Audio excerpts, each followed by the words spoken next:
Welcome at the Innovation Café and welcome back for a lot of you. I see a lot of familiar faces, which is really great to see. We're really happy that we're back at live editions. I hope we're too. We, for the people that haven't been before, we're the Innovation Café. We're a weekly meetup event where we also provide an in-depth note, always on innovation in tech design or knowledge in the region of Eindhoven. And together with some drinks, as you all are enjoying, hopefully. It will always be a little bit different now because of the whole Corona situation, so we want to ask you to stay seated. And also, if you're going to get a new drink, please sit down again afterwards for the drinks afterwards.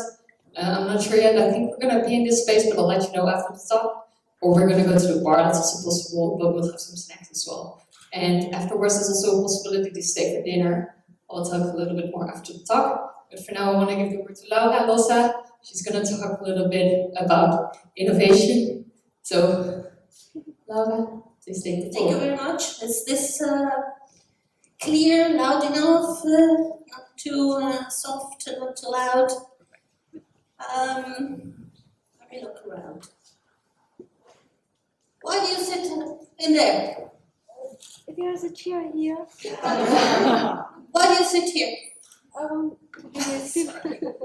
You don't have to answer. It was just a tricky thing to provoke you, and I see that the reaction is one of being a little bit provoked. So I want to hear some comments from some of you, not necessarily only the ones that I have pointed at, but maybe the others. What were your thoughts? What were your feelings when you heard me start like that? Any volunteers? Any comments? Yeah? Aggressive. Aggressive, yeah. I thought, you have a good point. It's nice Yeah. to Yeah, maybe. She's really right to provoke you. But it was a provocation, wasn't it? Yeah. Let me try something a little bit different. Let me try now to say it in a different way. Why do you sit in there? Again? Why do you sit here? Nice, thanks for asking. Nice, thanks for asking. So this was different in terms of the signs. I wasn't pointing, I was just opening my palm. I guess I was maybe smiling instead of being very serious like before. Less aggressive. Any other comments? Make sense? More curious. More curious. Thank you. Let's speak on the curiosity. Let me try to change not only the tone, the gestures, maybe the smile, but also the words. Let me try to, and I don't want to pick on you again because you're going like this. So I'm trying to ask differently. What made you choose to sit in there? How did you make the decision to sit in there? So how's that? More open? Yeah. People will give longer answers. Sorry? People can give longer answers. Yeah. That's yes or no. Did it get you to think a little bit, the ones that I asked? Did it get you to think? Why did I make this decision? What made you choose this? It opens up. It tends to be not a provocation like why, but something that we can both learn from. Why we tend to feel like we need to justify, we need to have a good enough reasons. Why am I sitting here? And all of a sudden it's like, oh, did I make the right decision? You know? But what are your criteria for your choices? Now we go back to your curiosity. I'm more curious to know how you decide. Maybe there wasn't enough space, but maybe you're just one who doesn't want to be bothered by these questions. Maybe you want to sit in the back because you prefer to learn by thinking and digesting. And maybe someone else sits in front because maybe they do want to get more interactive. You know, people, learn differently. Or maybe someone sits in front because, like me, I can't see anything. Right? So hold to the thought. This is something of an introduction. Hold to the thought about how sometimes asking different questions can change the way you perceive the question and how you get differently engaged. Because now, today, we're going to talk about social skills for innovation crowdsourcing. And social skills are part of asking, listening, negotiating, opening the dialogue. Now, social skills are important for any types of innovation projects. And let's not forget that crowdsourcing is just using or harnessing the power of the digitalization of the internet, of today's technology, in order to get a lot more input. And it's just open innovation. You need to get in touch with more people in order to innovate. And innovation is actually probably one of the best applications for crowdsourcing. Because when you innovate, you're creating something that doesn't exist. There is nothing yet. Maybe there is your idea. Maybe there is a beginning of a plan, but it's not yet a reality. And you need funds. You need someone to buy into the idea, to contribute. You need some developers, co-developers. You need the co-suppliers. You need some test clients. You need to validate. You need a lot of people who can buy into the idea. The more you get, the better it is. So it's great to be able to source from the crowd. But it's not all that easy, because like my professor from MIT always says, Professor Andrew McAfee, he says it's always easy, relatively easy to find the technology, the geek. It takes time, it takes effort, you have to learn, it takes a lot of hours of application, but that's relatively easy to find. But the social skills to engage people to work together, that's much harder and needs to be taught in addition to knowing how to digitalize your programs. So that is where we're going today. And asking questions is part of it. So let's go a little bit further. And I just want to recap this idea about the why being, what's wrong with why? Why is a question that can get you to feel provoked. So with a different type of question, you can get the full story. People might go into their intuition and tell you more about what they're thinking. And this has a relevance when you look at today's developments made with an agile process. Are you familiar with agile versus waterfall? I assume that most people here know what I'm talking about. In the past, innovation was like, you set your criteria, and then every new idea that comes in, you need to compare it with your own criteria, and then you start to judge and evaluate and screen right away, and you progress like that. And the best way to create something really unique is to have that dialogue without judging, without screening out. The best example is the Linux, right? The Linux with an open dialogue that created something that was not even expected. Mr. Linus Torvald was starting with a hard work. He started to build this alternative operating system, and was really putting down some key difficult blocks. But he was very humble. He was like, this is just a little thing, this is just the beginning. Could we, I don't want to leave, Microsoft to have, the monopoly, and can someone help me? Because there are so many things that we need to add. And he was getting a dialogue going, and he wasn't judging or selecting everything. He was just letting the whole dialogue come up. And what is useful is that the odd things that don't really appeal to anybody get, just ignored. So you get, all the good ideas that coalesce around what is really engaging everybody.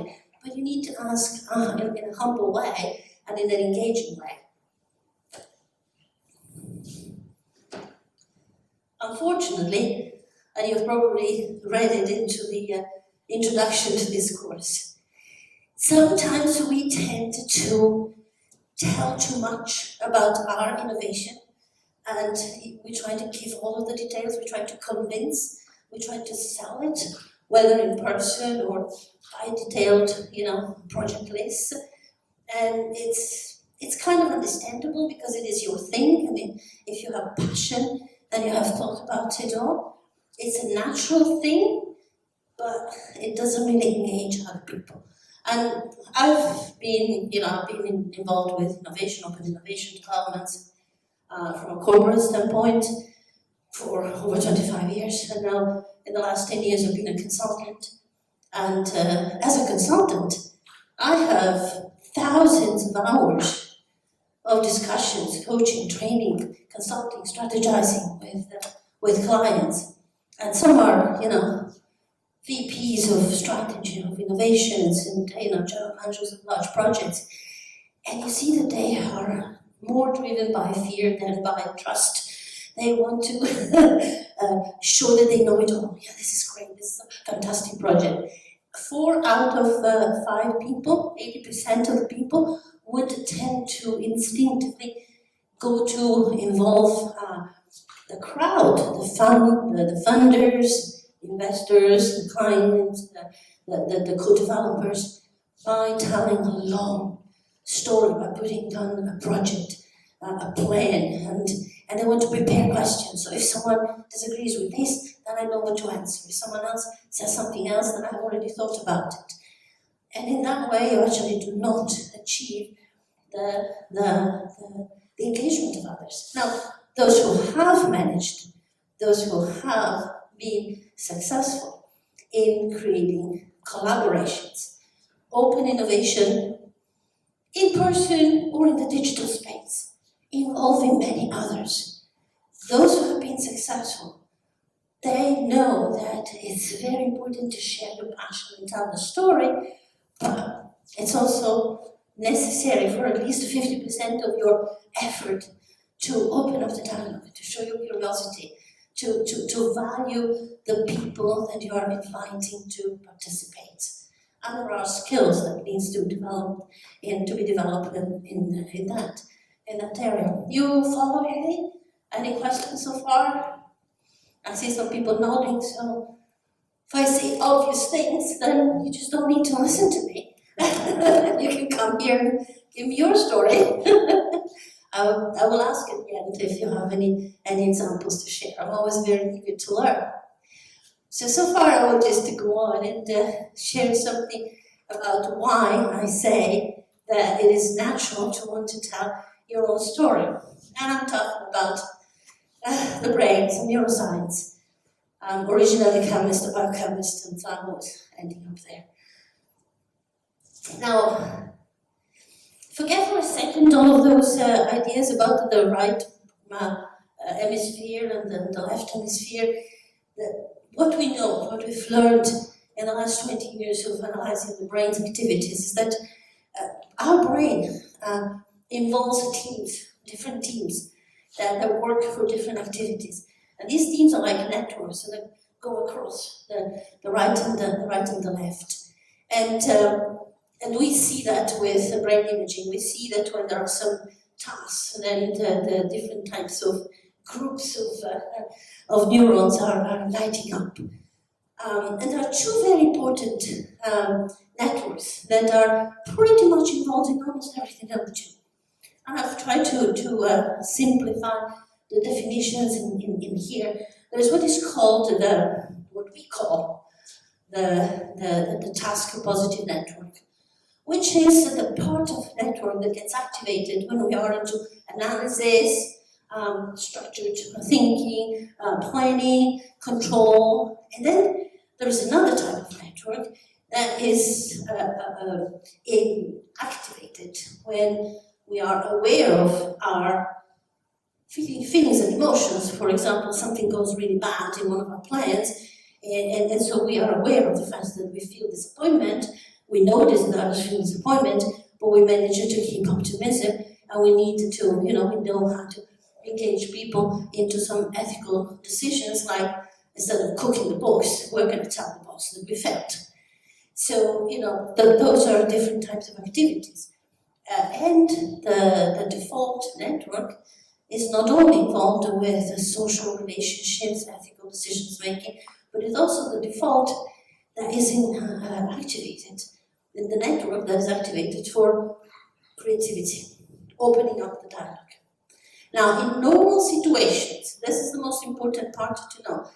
In normal situations, when we are fine, when we have rested well, we've slept well, we are in good shape, we're healthy, then those two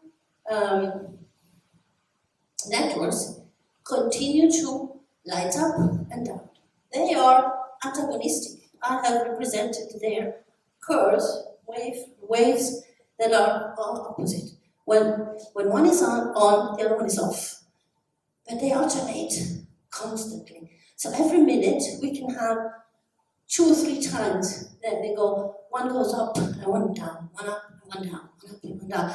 To give you a metaphor, it's like if you think about a bird that is flying and is able to look down and to see the little detail, the seed in there that he wants to get as food, but at the same time is able to see the total, whether there are predators around, and he keeps, details, predators, so he can find a way to get down to the seed without being intercepted by the one that makes him food.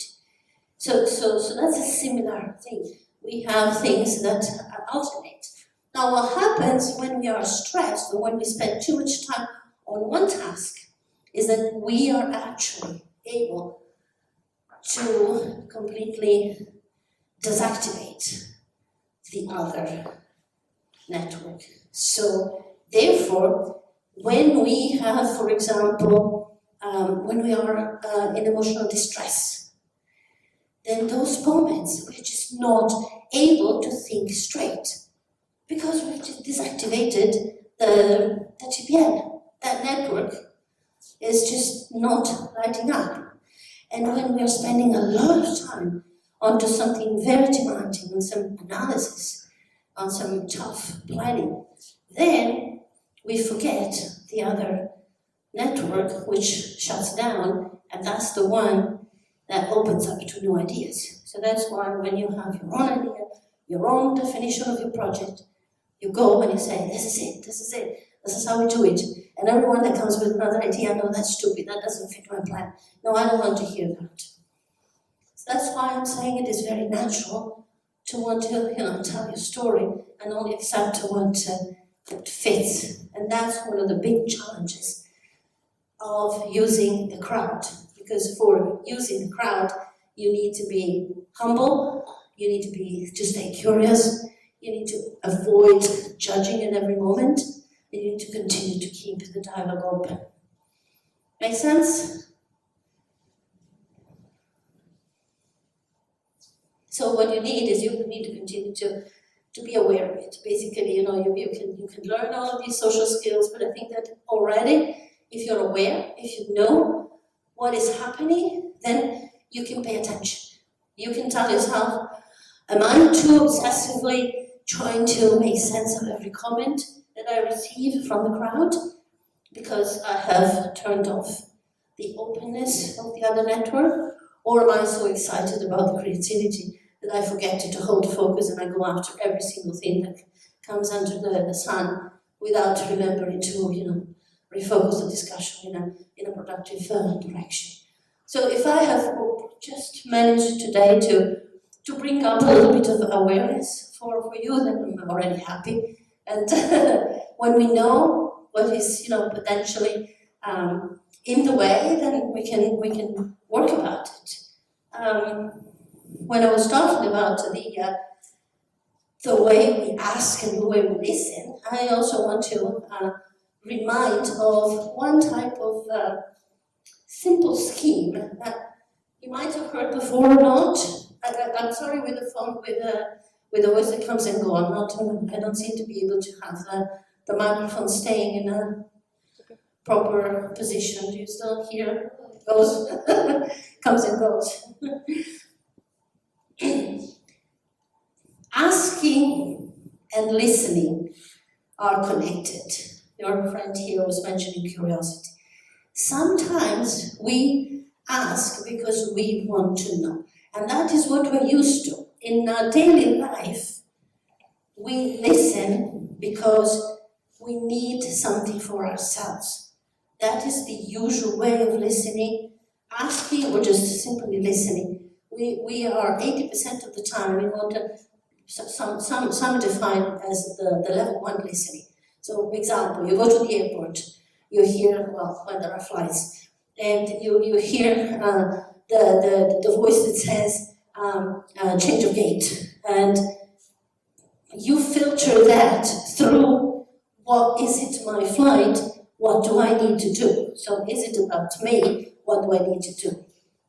And when your boss is asking, if you have a boss who asks these sort of questions like I've had for many years, how's the business plan going? And I don't get those results. Give me the analysis of the market. Give me the names of the prospects. How are you sure that you're going to get the increased sales that you promise or whatever? Then maybe that boss is asking only because he wants to know and he wants to draw conclusions. Doesn't want to have a conversation with you. So there's sometimes we ask and we listen selectively based on wanting something for ourselves. Now it's very different to ask questions with the curiosity of what does it mean for you. Because if you are challenged by someone, you're presenting a beautiful plan, and that person says that's shit. Your instinct is to defend it. But if you know that your instinct is to defend it, and you remember that there's something to gain, you can actually switch and go, wow, I never expected that. Really? Not in a million years. What do you mean? Can you explain it to me? Let me see the world from your perspective. Can I borrow your glasses? And then I want you to borrow my glasses. Because we see things differently. Then you learn. Then we can learn. And that is where we are on the second level. And it's very difficult because at the same time, in our head, we're still thinking, what a bloody idiot. How does he dare to say that's what I think is shit? But if you learn to self-manage, then you can actually gain something and get to hear an unusual perspective that you might have not considered before. This I have learned for myself in a very, very painful way at the very beginning of my career. And I'm very happy that it was the beginning of my career. Because I could have taken longer time to learn. And if that's okay, I'm going to share that very embarrassing moment. I was hired after university by Procter & Gamble, and they make you feel very special. They go on and on that they only pay the people from the best universities, only the ones that have the best marks, and it's not enough to have, academic achievements. You have to have, displayed leadership in some other areas. What the heck? So you feel that you're the top of the world. And you can very easily become arrogant. And then they teach you. And so things are a little bit different. So I had a wonderful boss. The first boss I had was one of the best. Happy again, because I had my share of the ones that were less wonderful, but the first one was fantastic. It was really encouraging me. But one day, I was working in innovation. We got some test results, and I'm into my idea. I knew what formulations, I knew what product I wanted. I was passionate about that. And those results, there's always a space for interpretation. I interpreted them like I wanted. And he was desperately trying to help me to see a different perspective. Totally unsuccessful. I thought he was God on earth, but hey, this is my project, forget about it, this is my formula. So he was intelligent enough and smart enough and said, let's find someone else to talk about this with. So we went to his boss. So Phil goes to his boss and brings me and says, Laura here, she has this idea, I have this other idea. What do you think? Shall we discuss it?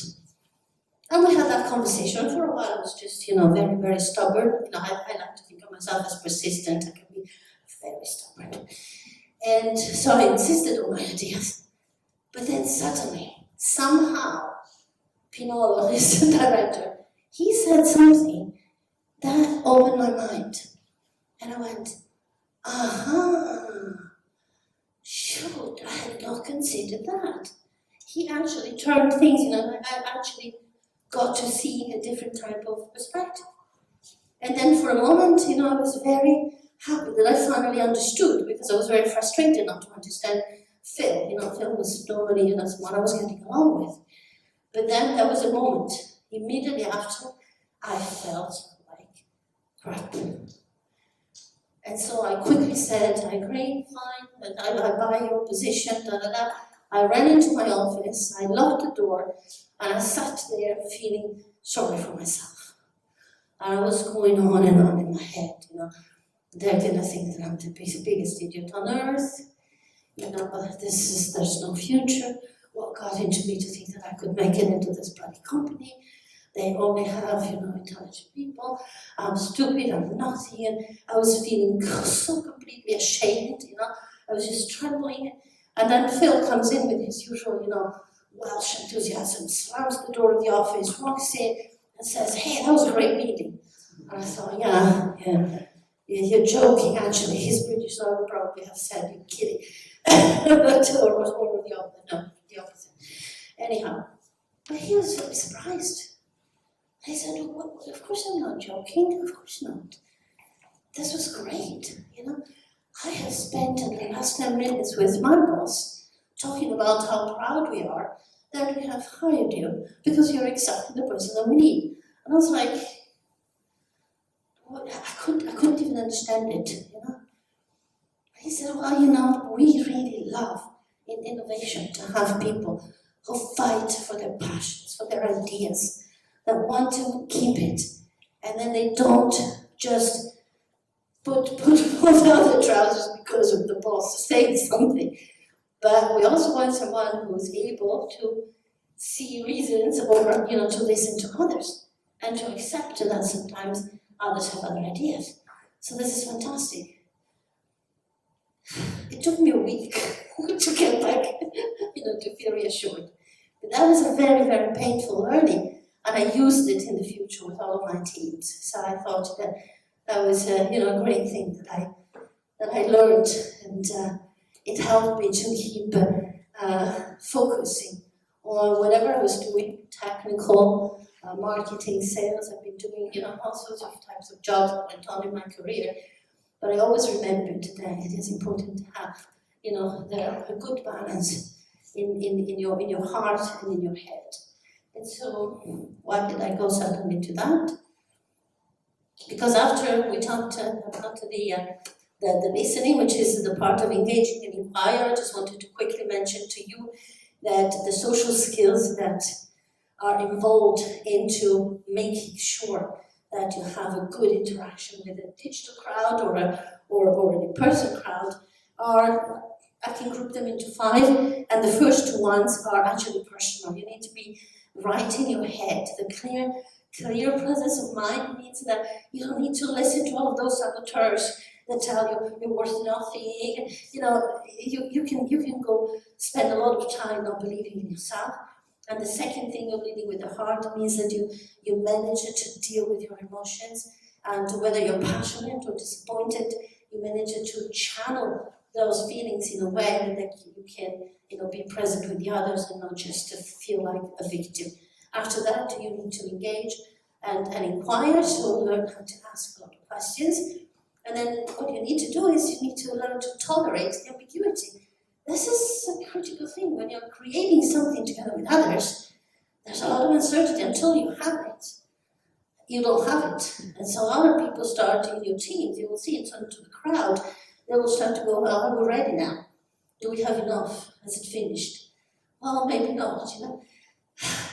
Keeping up the enthusiasm and the attention for during the period of uncertainty until you've been able to let the future emerge is hard, and then you need to be there to coach and to help everybody. And at the end, you need to be able to have what I call the resourceful innovation, which is making sure that everybody feels shared ownership and mutual accountability, that everybody knows that it is their own. Wikipedia is a great example. When they started to put together in what was called new media, an encyclopedia that used all of the best experts in the world, they spent a couple of years, $250,000, and with the experts, they only managed to have 150 entries or something like that. I don't know. It wasn't going anywhere. And when they opened it up, not only to the experts, but to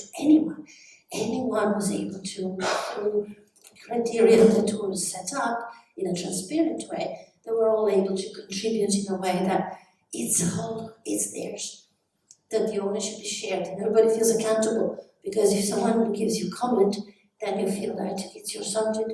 You haven't researched well enough. You have to fine-tune that. And then you see what marvelous things has come out. So those are the 5 sets of skills that I would suggest that you need to consider, maybe to learn somewhere. By the way, you have a leaflet in there. In October, we're going to go online with a more complete course. Today was just a little taste, so if you're interested, just get in touch, and you will get a half price if you use the code Caselle, because then it is a promotion for you, for your patience of listening to me today. So then I will just leave it to questions.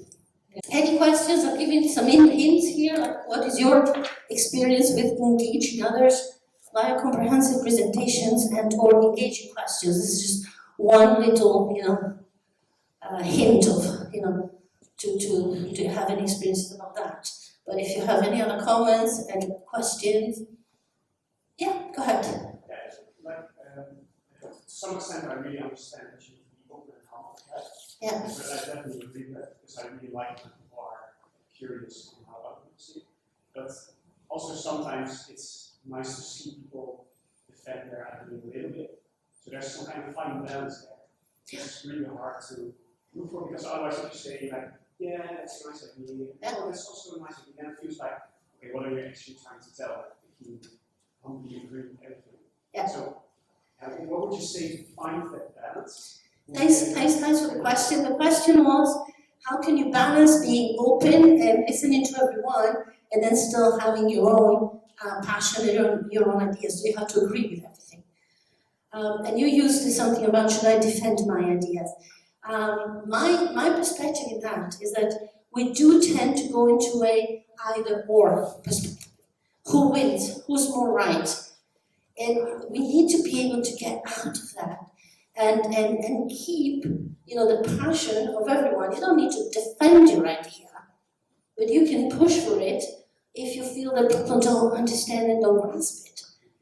And then you need to make equal effort to understand and grasp other ideas. And for me, the way I look at it is, if I come with A, and someone else comes with B, we put it together, we're not going to get A is better or B is better, or we have A plus B.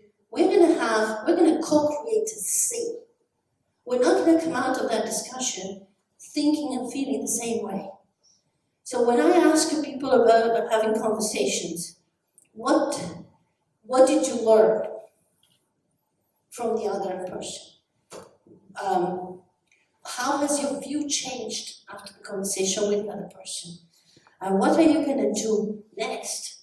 Those are the 3 questions that tell me whether the person has gone in there to win or to be right, or to really co-create. Because some people get shocked when I asked. They come to me and it's like, I couldn't convince that person, I pushed and pushed and pushed. Okay, so what did you learn? Why is that person not interested in your proposition? Well, I don't know. Okay, so you didn't really ask, you didn't try to understand what the view is of the other person. So what did you learn? I'm not learning anything. What should I learn? What do you need? What do you want to do next time? I'm gonna prepare more. So if someone tells me what to prepare more, means that you want to build more ammunition and go with, the machine guns instead of just the pistols, So it's still a war, and then when you go to war, the others defect. So my idea is, it's not a war. Nobody wins by selecting who's more right. And the crowd allows you, as I was mentioning earlier, to let some of the key ideas to be debated more. Because if you say D, and someone else will say A, and someone else says D plus A, then something happens in there. People are building around those concepts. And then someone comes and says W, nobody cares. There's no comments about that. It sort of gets, lost anyhow. You can try a couple of times just to see whether it was so disruptive that it was worthwhile. But if it is just crazy, it gets eliminated. But in the meantime, something is co-created. Did I answer the question? It's a tricky one. I have lots of courses about that. I call it courageous conversations. It's not easy. Any other questions? Yeah. At what point do you stop pitching your ideas? You have to be afraid again, you're pitching to someone who's new to it, but when do you stop and start a conversation? Well, pitching is trying to sell, right? So you bring your perspective, and then I think that my answer is always ask. Ask. If you invite someone to the conversation, ask. Have we gone enough into this issue? Does it make sense now what I said? Can you see my perspective? Some people might say, now I understand why you like that. I don't like it myself, but I can understand it. And I know that some other people in the market will see it in your way. So I understand that, and I will keep it in mind. Okay, do we need to talk more? No? Have we exhausted everything that we could be said? Do we feel that it is enough? Well, there could be some more improvements. I would always ask. My management style has always been to try and say, let's remember what we need to do, and is this enough? We had for $200 million cargoes stuck outside the port of Djibouti, and we had to go and negotiate with the Prime Minister of Djibouti, and we needed to get the bloody ships unstuck because it costed a fortune on every day that we were there. They had a congested port. But when we had a negotiation, and I said, Prime Minister, we've been talking to everyone, and we just don't understand. And he said, you're the first one who wants to understand. I tell you what there is to understand. I cannot sleep, he said, because I am ashamed that everybody with the satellites can see that my port is congested and all the ships are not moving. So I'm really embarrassed. Then I knew that it was important for him, and I said, I don't understand anything about ports, but I had a committee of people, of experts, shall we work on the solution together? Shall we do something? Yeah, that's nice, can we help? We started a small crowd conversation. We created a plan to get, ships in and out, etc. And we got, the port decongested. But, everybody had the urgency to resolve it. But we couldn't just go there and say, now you have to unlock things. I don't care about the rest of the ships out there, or my competitors and all the others. Just get, we're powerful, we have money. We bring you key product. You bloody get, my ships through. We knew that we needed to get, a sufficient plan to unblock the situation. It wasn't perfect, but then gradually we had logistics groups starting to work out a platform where you could do some better plannings. So yeah, you discuss with people. There's no magical recipe. Does it make sense? Is it okay? Yeah. May I add something about this question? Yes, of course. Because I think that, if you're talking about experience with engaging others, I think that when you come up with an idea, in my experience, I've come up with a lot of ideas. Yes. And I fail almost every time, to be honest, and I'm still, every time standing up again, but every time the idea fails, it feels like being dead, to be honest, because you feel like you put yourself into the idea and it becomes you, so it's almost like you die with the idea. And I think that now I'm still keeping on failing in from an external perspective at least, but I feel that I'm getting better at this because pretty certain I am able to not identify with the idea so much anymore. So every time that the idea is not as appealing that I think it could be for others, I don't feel that, oh, they don't like me, they don't love me, oh, it's me being a failure, or I'm completely on the wrong path. It's like, it's an idea, it's a form. It doesn't mean that what is underneath the idea, what's at the core of the idea can die. But the form it takes can die, and that's fine, and it's not you die.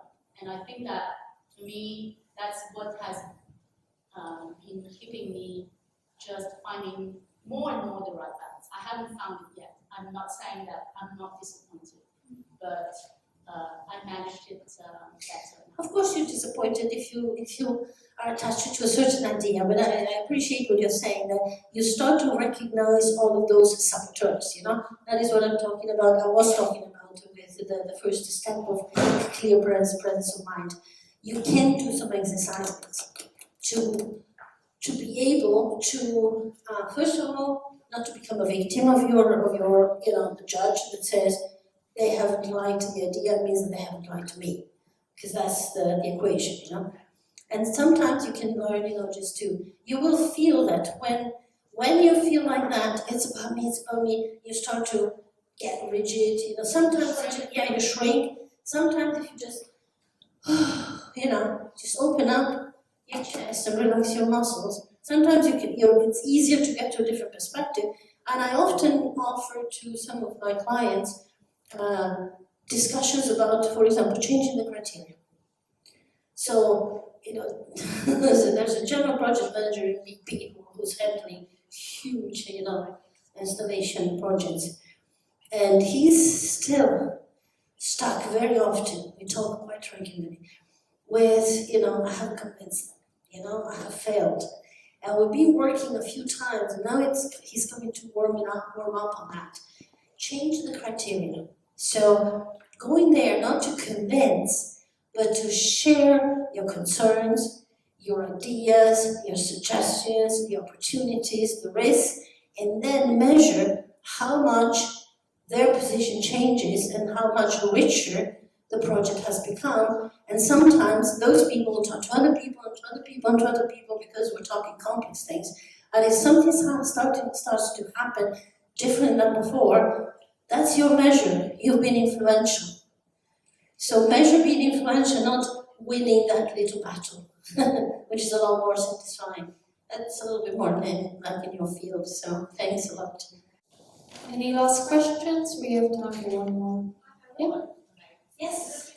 The comprehensive presentation I will engage people with that. How do you see the use of storytelling in the presentation? I tell you what, I got my PhD on camera story. I was a very narrow-minded scientist, and then I got my MBA.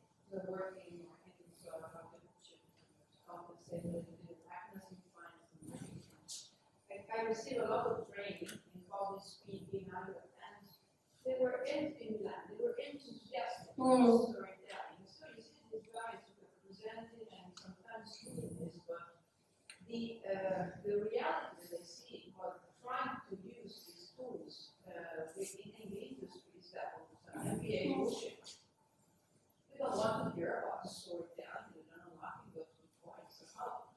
And for me, it was really difficult to control my verbal communication and showing them disappointment. Come on, I've invested so much money in the MBA. You see on paper or telling me that you recognize the value, and then at the end, all these are all clear. So to whoever told you that, and this question is about how to deal with people who don't believe in storytelling when you feel the storytelling is useful. And I think that, the science tells you that it is useful. The retention is higher. If you put a big a sheet, a PowerPoint with, a zillion numbers and bullet points, etc., people don't remember. When you can make your case at the moment, I follow, but the recollection afterwards is much less than when you are just telling stories. And you might have noticed that I have used the bird, the prime minister, my own story.